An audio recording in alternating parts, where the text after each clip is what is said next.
সাবধান ফেসবুকে স্লাট শামিং বন্ধ করো করতে হবে বন্ধ করো করতে হবে ফেসবুকে স্লাট শামিং বন্ধ করো করতে হবে নারী বিদেশি প্রক্টর নারী বিদেশি প্রক্টর নারী বিদেশি প্রক্টর প্রশাসনের দালালেরা হুঁশিয়ার সাবধান দালালেরা। এখানে আমাদের যে দর্শন বিভাগ বা দর্শন পরিবার আছে, আমরা এই যে প্রশাসনিক ভবনের সামনে এসেছি, যে ভিকটিম ছিল মেয়েটা মূলত আমাদের ডিপার্টমেন্টেরই ছোট বোন। তো আসলে আমরা দেখতেছি যে মেন যে হোতা যে দারোয়ানটা তার সাথে যে বিহেভিয়ারটা করলো, তার কোনো প্রকার কোনো শাস্তি বা আইনের আওতায় আনতেছে না।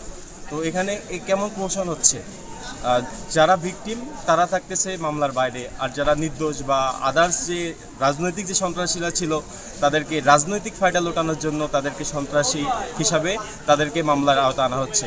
এছাড়াও আপনারা দেখে থাকবেন যে অতীশ দীপঙ্কর হলের যে একজন দারোয়ান ছিল, সেও মানে স্টুডেন্টদের হামলার একদম প্রত্যক্ষদর্শী।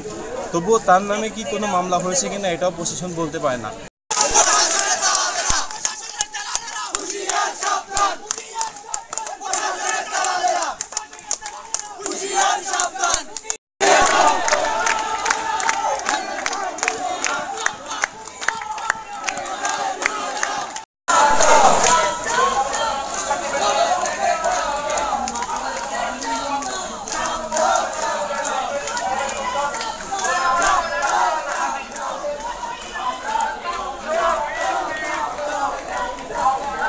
আমাদের ভাই বন্ধুদের নিরাপত্তা থেকে ব্যর্থ প্রশাসন, এই ব্যর্থ প্রশাসনকে আমরা মানি না। এই নারী বিদেশের পক্ষকে আমাদের ভাইদের রক্তের উপর দিয়ে এই প্রশাসন নিয়োগ চালায়। এই নিয়োগের প্রতিবাদ হিসেবে আমাদের নিরাপদ ক্যাম্পাসের দাবিতে, আমাদের ভাইদের অধিকারের দাবিতে, উন্নত চিকিৎসার দাবিতে, নিরাপদ ক্যাম্পাসের দাবিতে আজকে আমরা প্রশাসনকে লাল কার্ড প্রদর্শন করলাম। এই লাল কার্ড প্রদর্শনের পরেও যদি ভক্তরা পদত্যাগ না করে, রেজিস্ট্রারের পদত্যাগ না করে, আর এই যে ব্যর্থ প্রশাসনের ব্যক্তিবৃত্তিরা পদত্যাগ না করে, আমরা আরো কঠোর থেকে কঠোর আন্দোলনে যাবো, কঠোর কর্মসূচিতে যাবো।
শুনতেছি একটা শ্রেণীর উস্কানির জন্য এই ঘটনা ঘটেছে। এখন সুষ্ঠু তদন্ত হওয়ার আগেই আরেকটা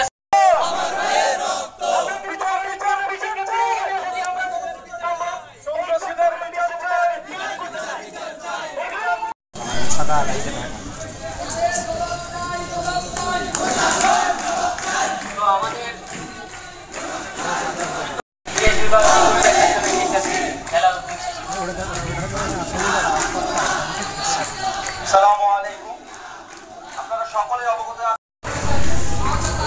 তাদের এই মবের রাজনীতিতে তারা বিশ্ববিদ্যালয়ের সুষ্ঠু পরিবেশকে বিনষ্ট করার চেষ্টা করতেছে এবং